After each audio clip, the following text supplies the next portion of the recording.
Okay, so just sit yourself on your lift and just come into cross-legged position. I think I've forgotten to put my glasses. I think I left them downstairs again. So grip around your knees and lift and open the chest. Drive the spine upwards, the front chest. Try and draw the front chest up towards the ceiling and draw your shoulders down away from your ears. So just spend a few moments, just breathing in through the nose and out through the nose. Just listening to the sound of the breath as it enters and as it exits. Softening the jaw, softening the tongue, softening the throat.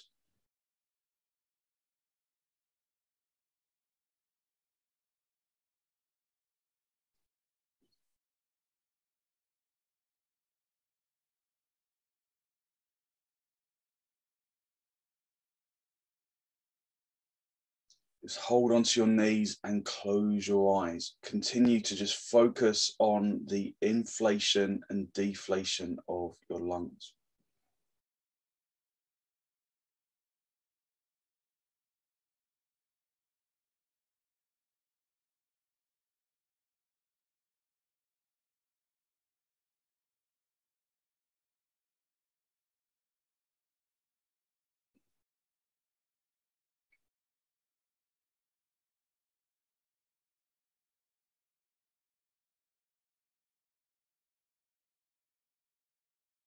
So as you inhale, you draw as much air into the lungs as you can, drawing the oxygen into the tips of the bronchial tubes, out into the lining of the lungs.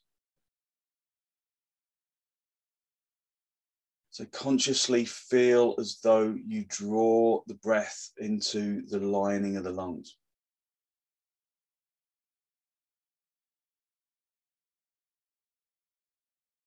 So focusing on the armpit chest, on the front and on the back of the chest. Bring your hands into Namaste. Extend your armpits away from your elbows. Squeeze your elbows towards each other, in towards the heels of the hands. And then from the heels of the hands, lengthen up into the fingertips. Continue to breathe evenly into both lungs, feeling that you kind of draw the breath out into the tips of the bronchial tubes, into the lining of the lungs.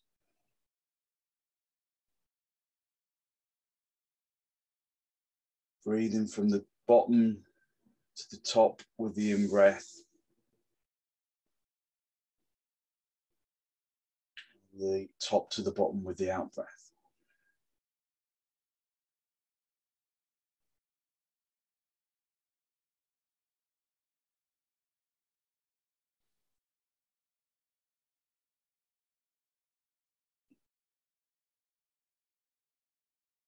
As long as there are no blood pressure issues, every now and then at the top of the in-breath, just gently suspend the breath, hold the breath for a few moments before you exhale.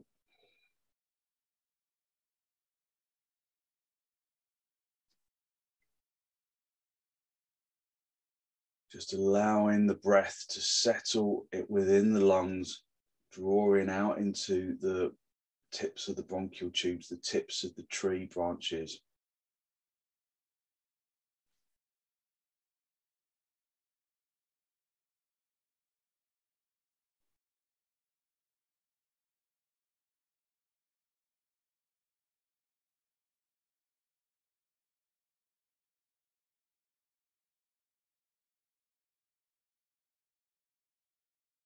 With an exhalation, draw your chin down to meet your chest. Make the chest reach up to meet the chin, Jalandhara Bandha, for a few breaths.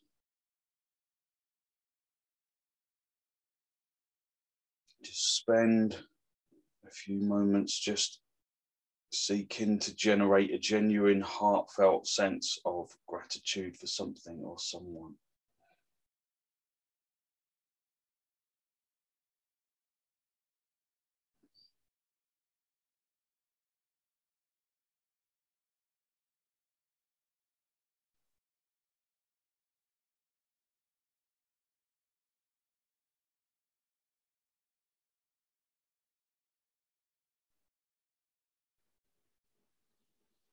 Hold on to that feeling as you release the backs of your hands down towards your knees, palms facing upwards. And as you raise your head, just allow your eyes to softly open. Just grip around your knees and lift and open the chest. Drive the chest upwards, lift up into the front chest. Take a good deep inhalation, and then with an exhalation, turn to the left side. Sorry, turn to the right side. Drawing the abdomen from the left to the right. Breathe in nice and softly, in through the nose and out through the nose.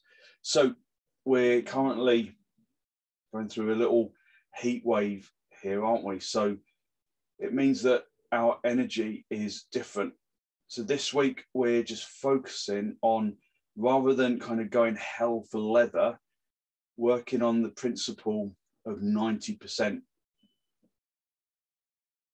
So just turning to 90%, not cranking yourself around to 100%, because 100% will always exhaust you really quickly. Turning to 90% ensures that you work without overworking, and also that you don't work to your maximum, because when you work to your maximum, there's very little progress that you can make. You kind of go to your maximum and you stay there. When you work to 90%, you get to 90% of your effort, stay there for a few breaths, and then you can move maybe into 92, and then stay there for a few breaths. And then 92 kind of normalizes itself almost to 90. So there's more kind of progress to be made if you don't go for 100%. Back to the center, grip around your knees, lift and open the chest, drive the spine upwards. Just lift the chest to 100%. So 100%, everything grips. Everything really kind of works kind of overly hard. Go down to 90. So 90 isn't this, it's not like, it's somewhere in between. So find your 90%. Take a good deep in breath, and then turn to the left, drawing the abdominal flesh, the ribs and the shoulders, finding your 90%. So if you overwork, you grip and you kind of put a full stop on further progression. If you work to 70%, well, you don't really get much out of it. If you work to 80%, then you start to find something. But 90% is working hard, but not too hard. Turn the abdomen, turn the ribs, turn the shoulders.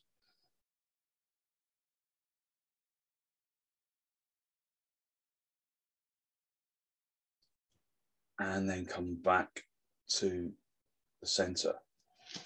Stretch your legs out and get your belt and hook your belt around your feet. So you can have your feet hip width apart to start off with. Push the soles of your feet into the belt. Push your shins down into the floor. So it's the upper shins we want we want the back of the shin to make contact with the floor. So try and press the top of the shin down towards the floor. Again, going for 90, not 100. Tighten the kneecaps, hit the thigh muscle into the bone, and try and get the bottom of the thigh to press down towards the floor. Again, working to 90, not 100. And then lift the chest up, but keep the top of the shin, so this area just above the kneecap, keep that really working to press down. The bottom of the thigh, press that really firmly down, like someone is standing on your thighs. And then lift and open the chest. Find your 90.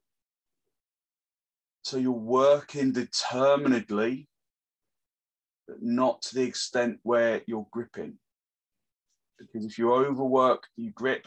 If you underwork, you become jelly. So that simple action of just hitting the upper shin down to the floor, hitting the lower thigh down to the floor like someone is standing on your legs, lifting from the hips up into the armpits. Breathing nice and softly. Finding your 90% and staying there. Once your 90% has kind of settled, as in not kind of gone down to 80, but I mean, you get used to 90, maybe move into 91, 92.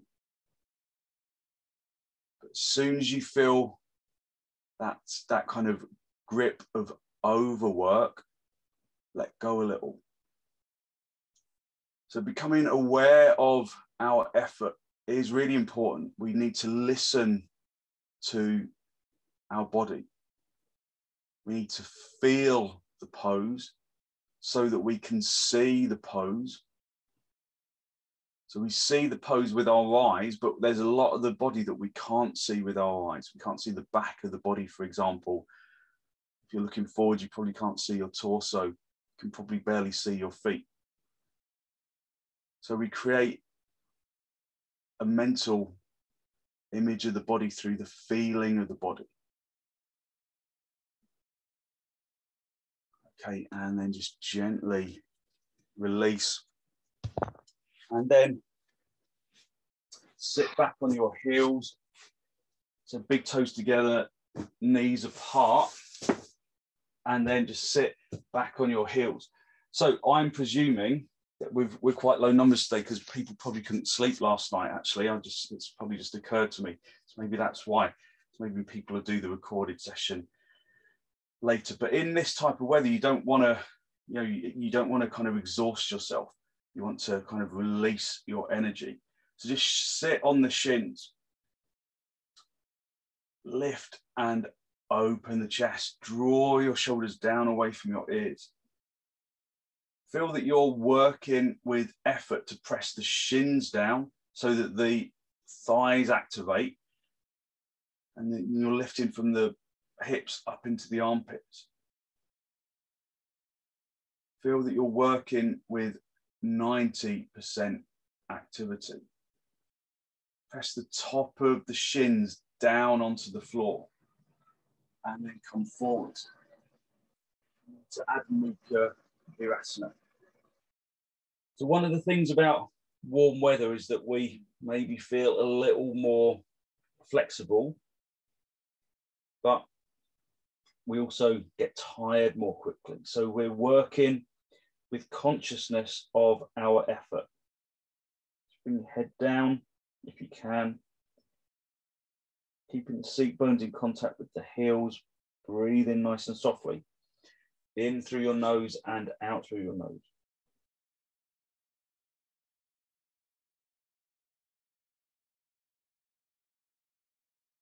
Filling the lungs completely.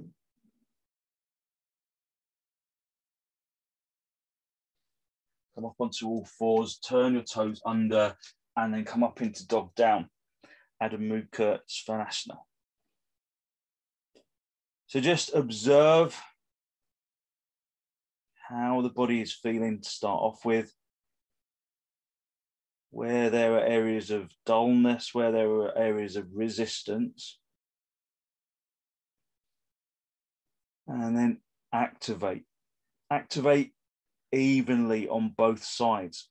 Hit the top of the shin towards the wall behind you. Hit the bottom of the thigh towards the wall behind you. So hitting the top of the shin through to the back of the shin, hitting the bottom of the thigh towards the back of the thigh, hitting the whole of the thigh muscle back.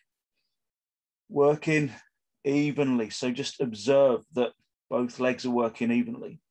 There's even effort between the legs and the arms and the spine. Breathe deeply with consciousness and find your 90. So you're not gripping, you're not a wad of jelly. Find that 90 and maintain it.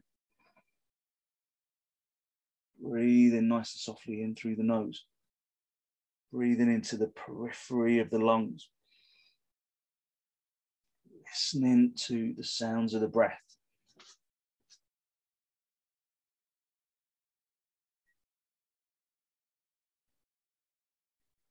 Okay, step forwards, come up into a standing position. And then bring the feet as wide apart as your mat. Have the feet as wide apart as the mat with the toes turned inwards. So the outside edge of your feet line up with the edge of the mat. You might want your blocks if you've got stiffness in your hips or in your back. So turning the toes inwards, tightening the kneecaps, hitting the shins back, hitting the tops of the knees back, lifting and opening the chest, and then coming forwards, hinging at the hips.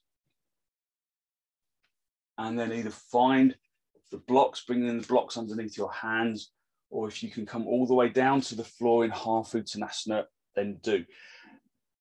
Remember, staying with the blocks if you have back problems.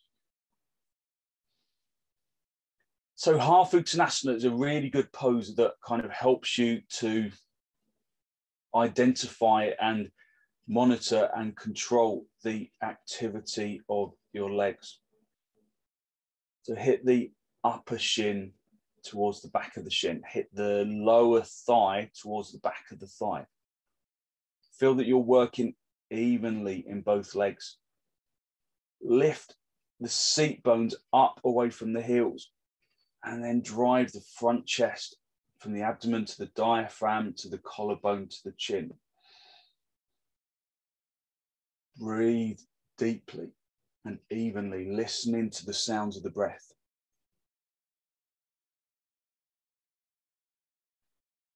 So really activating the legs, observing the feeling of the pose, and through the feeling of the pose, seeing the pose. So we're doing the pose, we're feeling the pose, and we're seeing the pose. We're breathing into the pose. And through doing, feeling, seeing, breathing, we're thinking into the pose. We're withdrawing the senses inward. Pratyaharic effort. And then we become the pose. Find a flow state within the pose. Continuing to breathe with doing, feeling, seeing, breathing, thinking, being. Finding your 90%, being observant of that 90% effort. So there's no grip and we can continue to expand. And bring your hands into your hips and then come up into a standing position. Bend your knees if you need to on the way up. And then just come into Tadasana. Feel how you straighten up, how the body kind of opens up. And the energy rises from the feet up into the head. So be in Tadasana, inner edge of the feet together, spreading the toes, activating the tops of the shins back, activating the bottom of the thighs back so that the kneecaps are firm, but they're not gripped. Tucking the tailbone in, lifting the front rim of the pelvis up towards the lower ribs. And then raise your arms, Vrksasana. Breathing deeply in through the nose and out through the nose. Listening to the sounds of the breath. Working at 90%. So 90% is plenty to extend you, but there shouldn't be any gripping. The body should feel dynamic and alive, but not hard. It should feel pliable, like you can still extend upwards.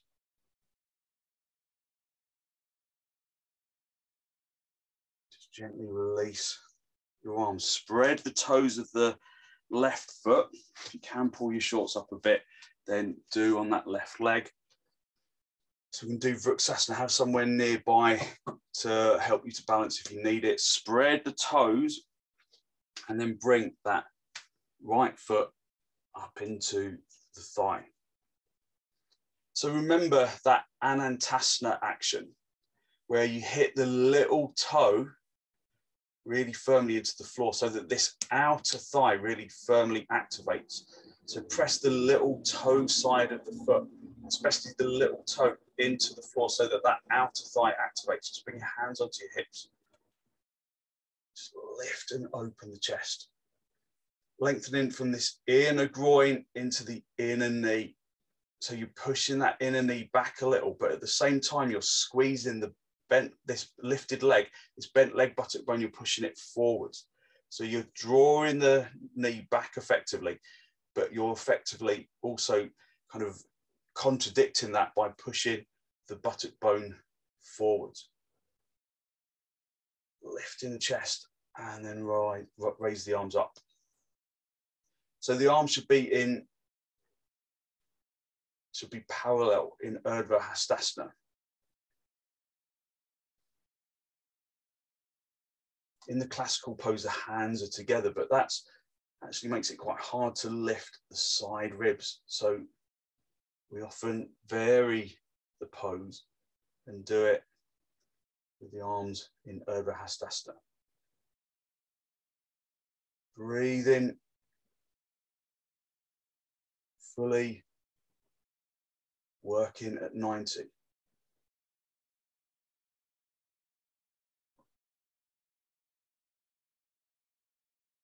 Because at 90, you can continue to expand and extend. Just gently release your arm, release your leg, release the shorts down. And then if you can, just lift the shorts of the other leg. So come back into Tadasana. Spread the toes. And then keep this standing leg really firm, the little toe really pressing down so that this outer thigh kind of hits inwards, sucks into the inner thigh. And then bring the left foot up. So have your hands on your hips for a moment.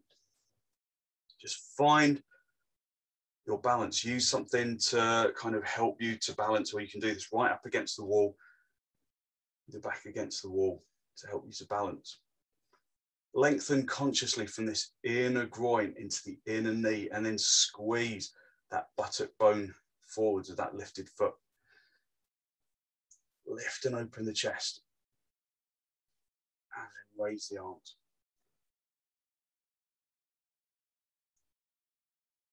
So hitting the upper shin back and the lower thigh back.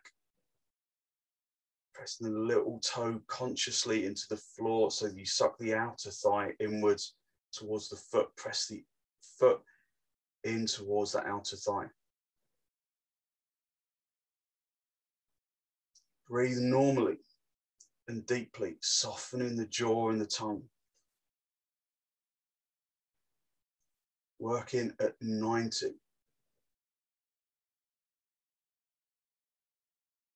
So find your 90 and extend a little more.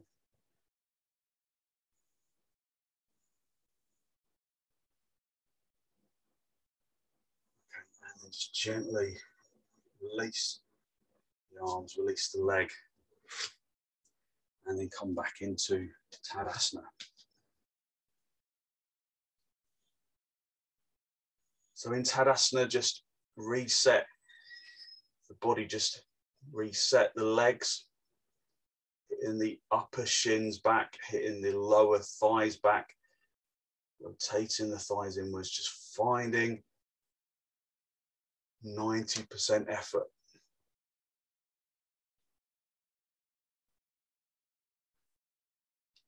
Listening to the sound of the breath.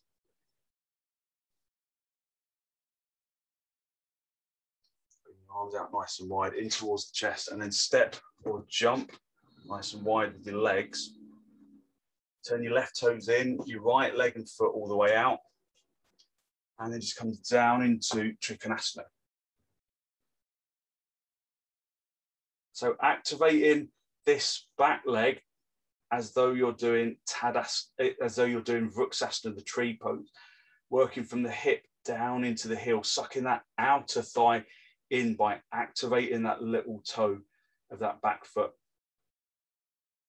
Either looking forwards or down or up towards the top hand. But find your level of 90. Observe if there's more weight on the front leg than on the back leg. And if there is, then consciously activate that back leg more, hitting from the hip down into the heel, hitting the upper shin back, hitting the lower thigh of this back leg back. Finding your 90. Oversize in the pose.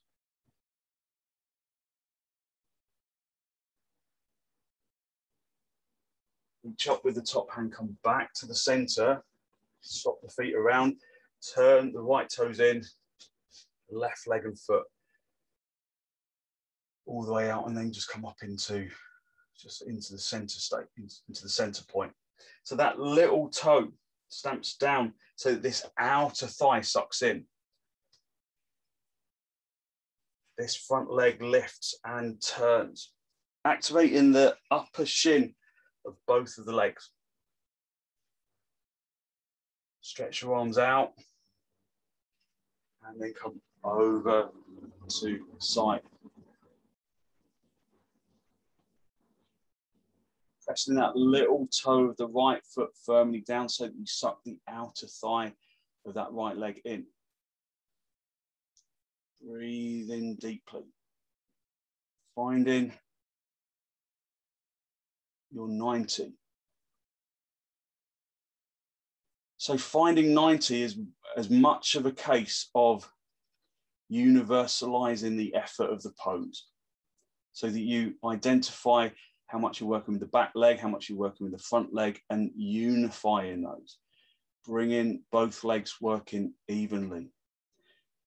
Working the chest evenly with the legs. Working the arms evenly with the legs and the chest. Working the neck and the head. Working the breath.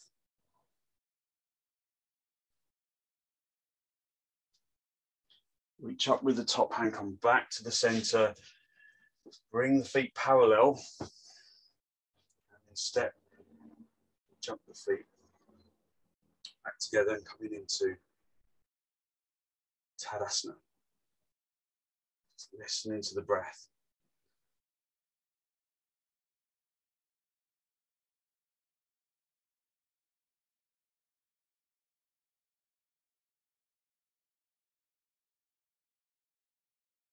Okay, and then just come down into a seated position. So we can do a pose called malasana.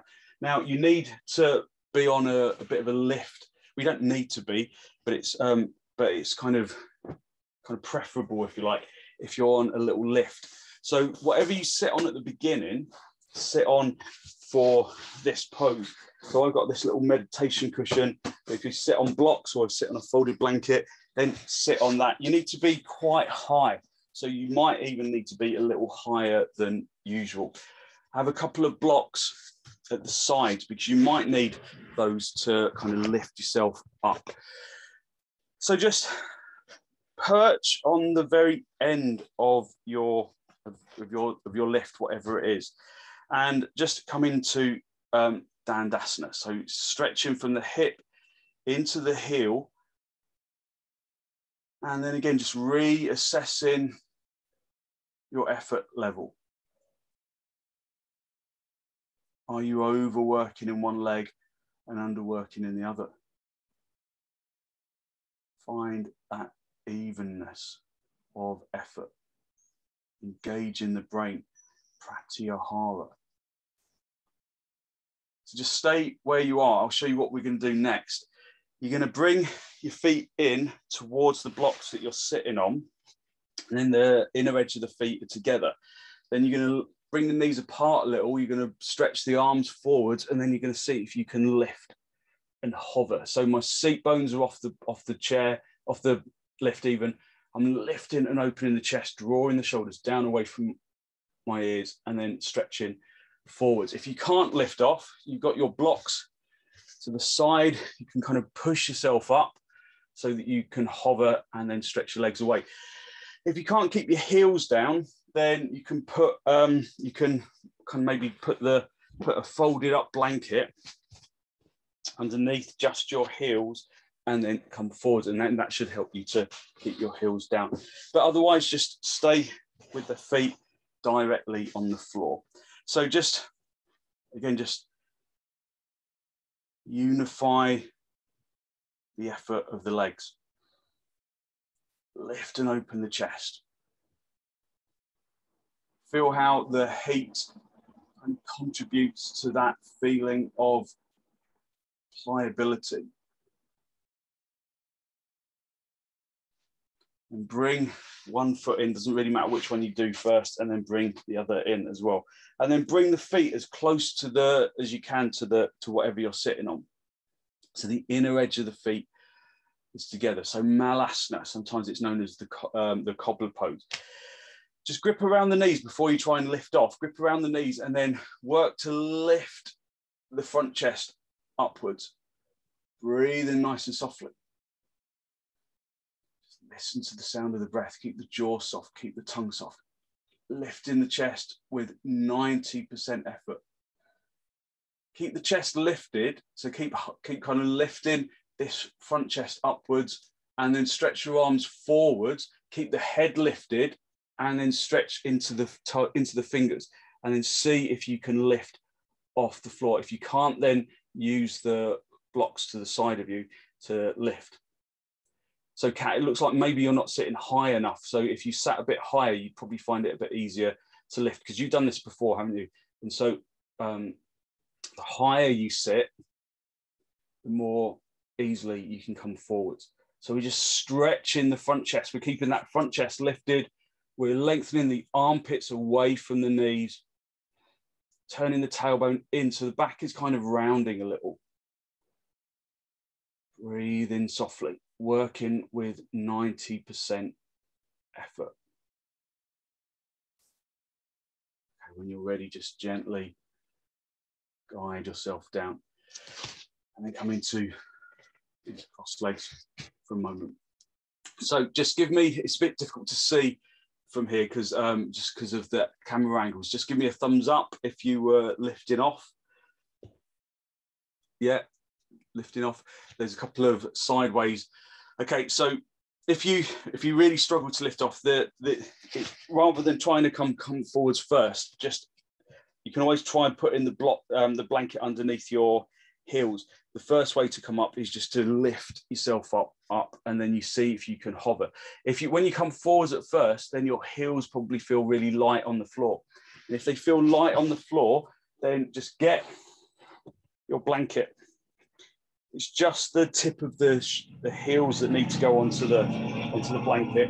So it just makes it's only a little bit of lift, but it makes all the difference. So come forward, try and with the blanket, and then see if you can stretch forward. So that looks better, Christine. So lifting the chest and then it's coming forwards. So with the blanket underneath the heels, it does make it a little easier, doesn't it? So turn the tailbone in. So the back kind of rounds a little bit with this, but we keep the front chest lifted.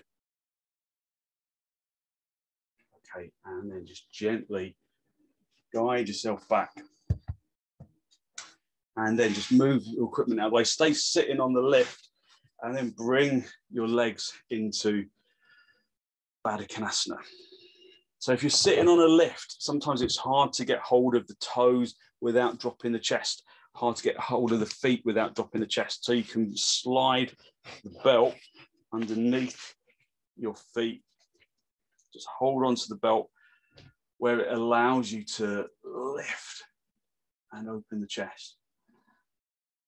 So Vrksasana as a seated pose feels really nice after malasana, which is a forward bending pose, but it's we kind of round the back a little rather than our normal mode of action, which is to lift the chest and to kind of draw the back downwards. So breathe nice and softly in through the nose and out through the nose. Find your universal level of effort. So it's not just a foot pose, it's not just a leg pose. Should be dynamically working in the chest, in the arms, in the shoulders, in the head, in the thighs, in the shins, in the toes, in the feet, in the toes. So feel that your whole body is working at 90.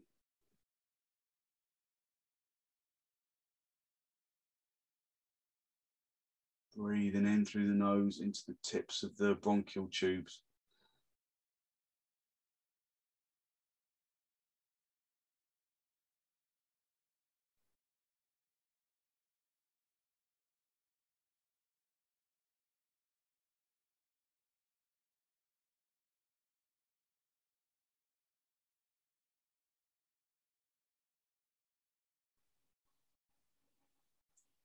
Draw your chin forwards and down so that it makes contact with your collarbone. So it sits in the notch of the collarbone. Just ensuring that your forehead and your chin are in line with the belly button and the perineum. So Jalandhara Bandha.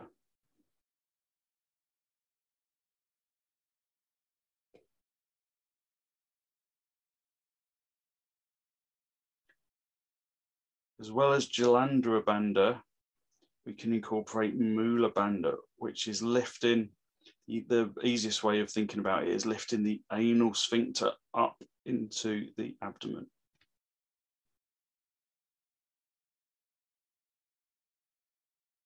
Breathe fully and completely.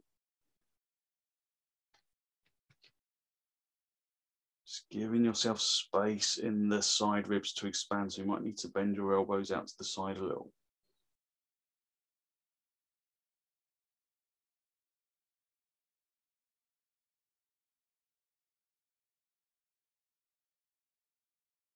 So Jalandhara Bandha separates the hot energy of the solar plexus in the diaphragm region from the cool energy of the lunar plexus in the brain.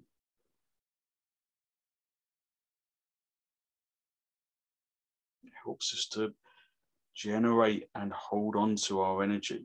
Mula Bandha does the same.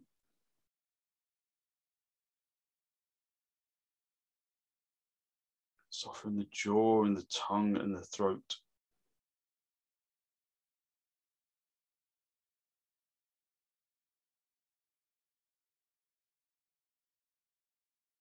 Working at 90%.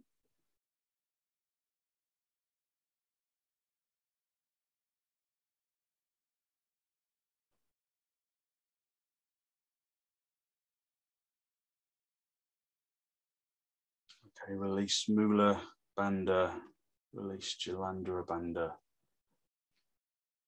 And then just stretch your legs out in front.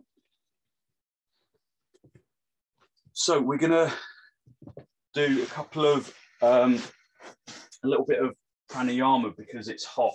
Pranayama works really nicely when it's really warm. So have a bolster for underneath your back. So we're going to come into Supta Vrksasana. So have a bolster for your back. You might also need a folded blanket for your head, just to give you, just so your head doesn't roll back, because it kind of overstimulates your brain. So you're going to come down with the seat bones kind of sitting close to, but not on top of the bolster.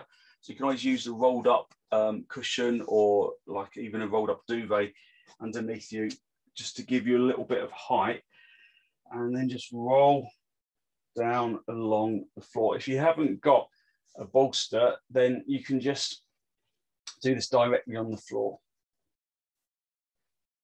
So just find a position that is initially comfortable and stable.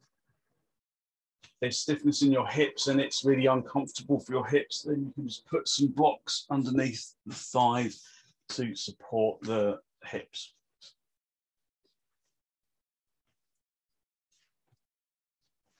So just find your position where the chest is lifted and open, and the shape of the bolster really does give you a good open chest.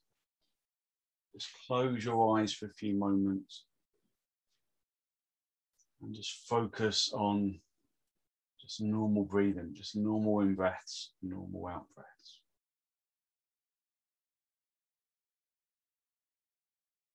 So again, even though this is a reclining pose, just observe your 90%ness. Observe the evenness of any effort. So there should be little effort physically. But that doesn't mean that there's none. So try and universalize the effort and the consciousness between the legs and the torso and the arms and the head.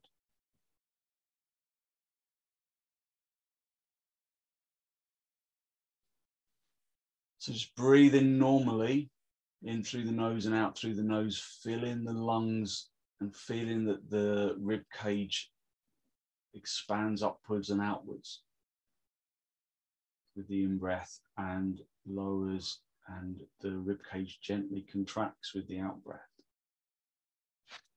Breathe evenly into both lungs. Listen to the sound of your breath,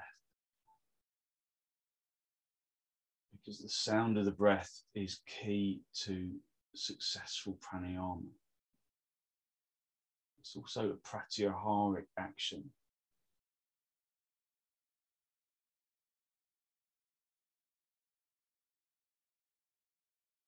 There are 8 petals of yoga: yama and niyama.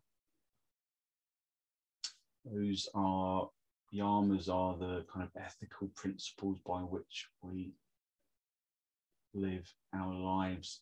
Niyama are the actions that we can incorporate into our practice and into our lives to embed the yamas into our existence. So yama, niyama, asana. Asana is the physical pose. Asana, pranayama. Pranayama is the breath energy. And sometimes we do pranayama separately from the physical pose.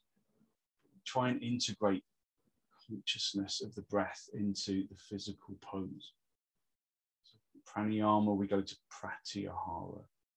Pratyahara is the withdrawing of the senses. That doesn't mean that we kind of avoid contact with the world. It just means that when we practice our yoga, we allow our mind and our body and our energy to be focused inward, but particularly the mind, focusing on the body, on the breath.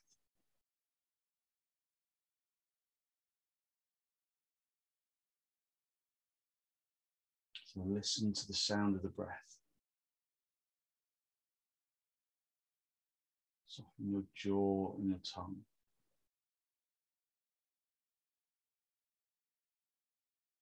Feel the skin from the face to the feet.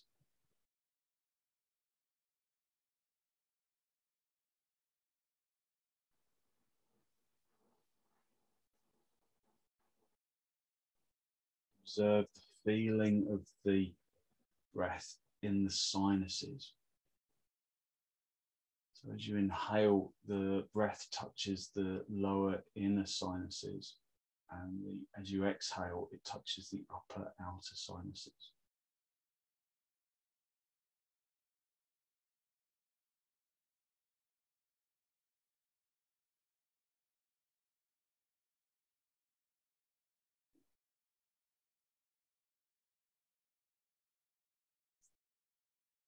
So this is stage 1 of Ujjai pranayama.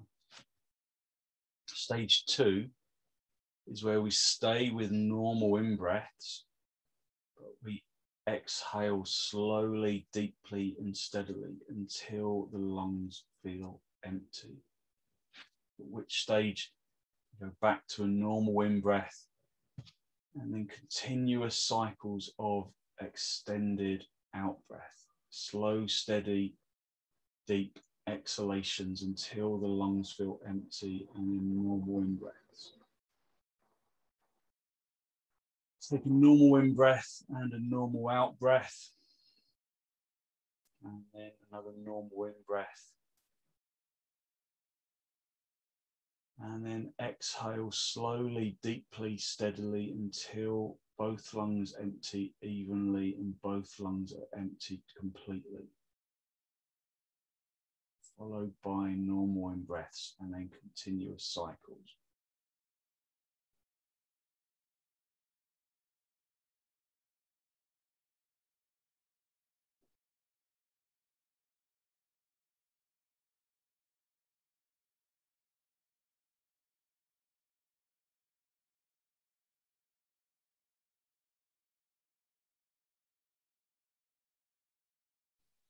So if continuous cycles don't feel good for you, then do intermittent cycles where you normally breathe in, exhale slowly, deeply, steadily until the lungs feel completely empty. And that's with a kind of a bit of an extra push at the end, isn't it? Until the lungs feel empty.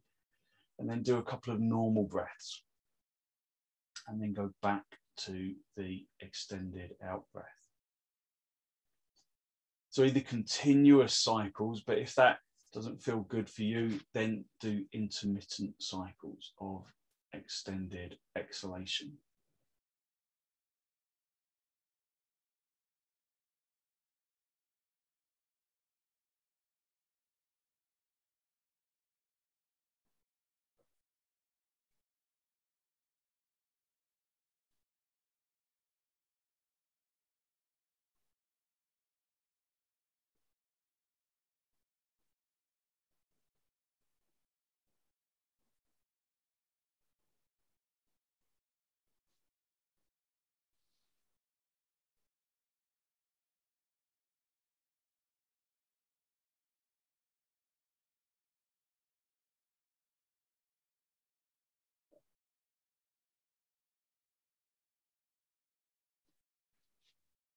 So just a couple of rounds of extended out breath, normal in breaths. And then when you're ready, just bring your breath back to just a normal rhythm.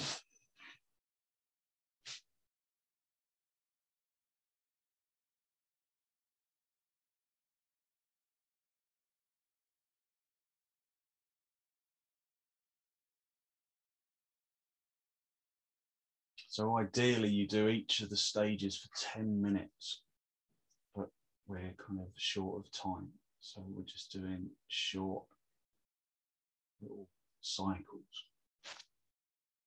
So we've got a little bit of time for stage 3, which is a normal exhalation, longer, slower, deeper inhalation, breathing in to both lungs evenly, breathing in until the sound of the breath disappears, and normal exhalation. So it's normal exhalation and then full, deep, slow, deep, steady inhalation until the sound of the breath disappears, followed by normal exhalation. So take a normal exhalation And then breathe in through the nose into both lungs evenly until the sound of the in-breath disappears.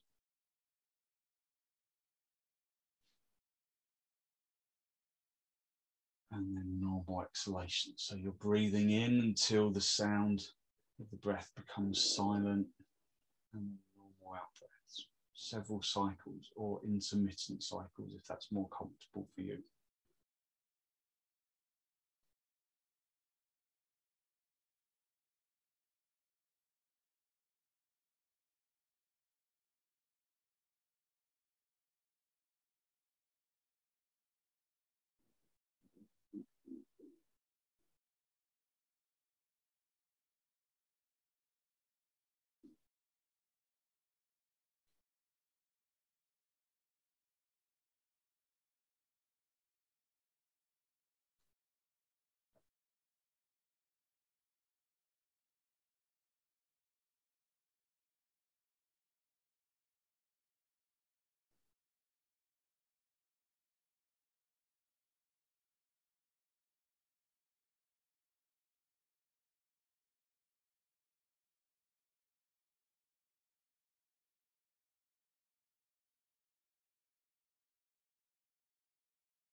When you're ready, just bring the breath back to normal, just normal out breath, followed by normal in breaths. Normal out breaths.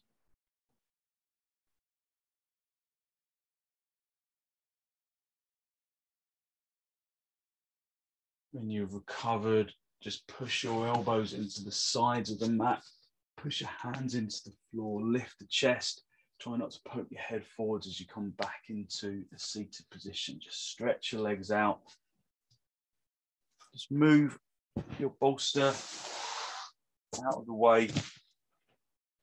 And then just have a blanket for your head. And then just bring yourself down into Shavasana. So normal breathing, normal in breaths, normal out breaths. Just feel perhaps that your body is full of energy.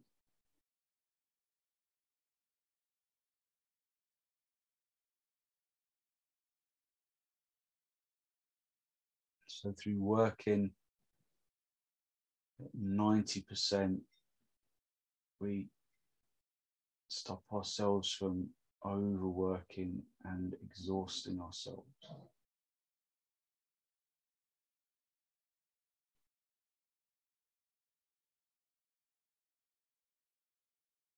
Just completely unhook the muscles of the arms and the shoulders and the neck and the torso and the legs, unhooking the muscles so that the body feels heavy on the floor.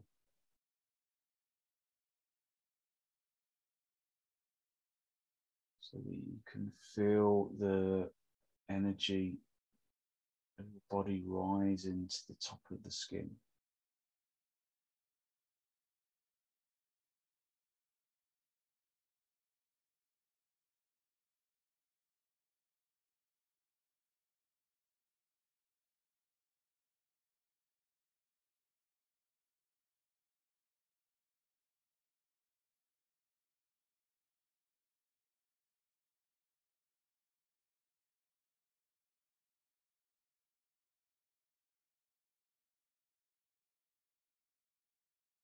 So even relaxing requires some effort. It's effort in letting go.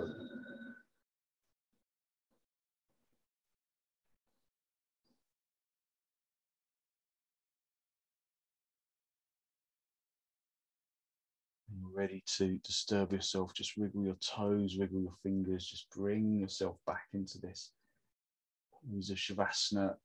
Just bend your knees, bring your knees in towards your chest, just have a little rock. Grounding massage on the spine, just bringing your body back to the ground. Just feeling the sensations of the back as it makes contact with the floor. And then roll over onto your right side, just stay down for a breath or two. And then straighten out with the top leg, come back up into a seated position. Come into cross legs. So lift and open the chest. Take a good, strong, deep inhalation and then just a brief turn to the right. So with the exhalation, just gently turn to the right side. Just feeling that there's evenness underneath the seat bones. As you turn, you maintain the levelness of the seat bones by keeping the torso directly between the hips, turning the abdomen, the ribs and the shoulders. Come back to the center, grip around the knees, lift and open the chest. Take a good deep in breath and then turn to the left, using the out breath to just intensify that turn.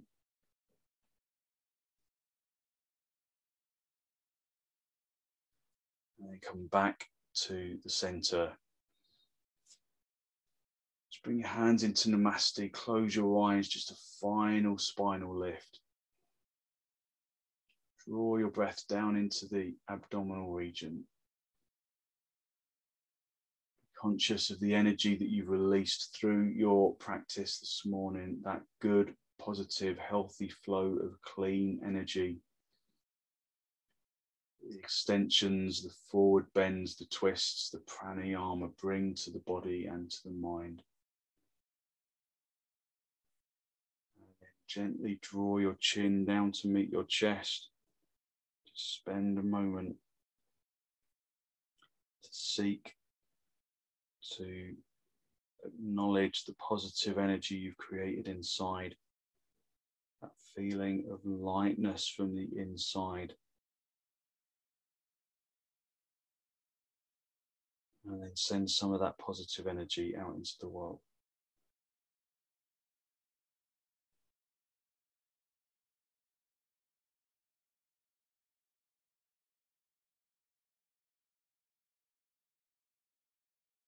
And then gently release your hands down toward your knees, palms facing upwards.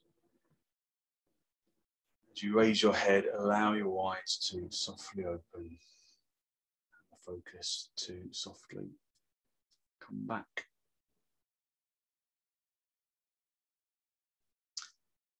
Thank you very much. Thank you. So hopefully you feel like you've given yourself a good energy boost on this really hot morning. So you've got lots of positive energy to put into your day. So hopefully you've got lots of good stuff to do with the rest of your day. So thank you very much for joining.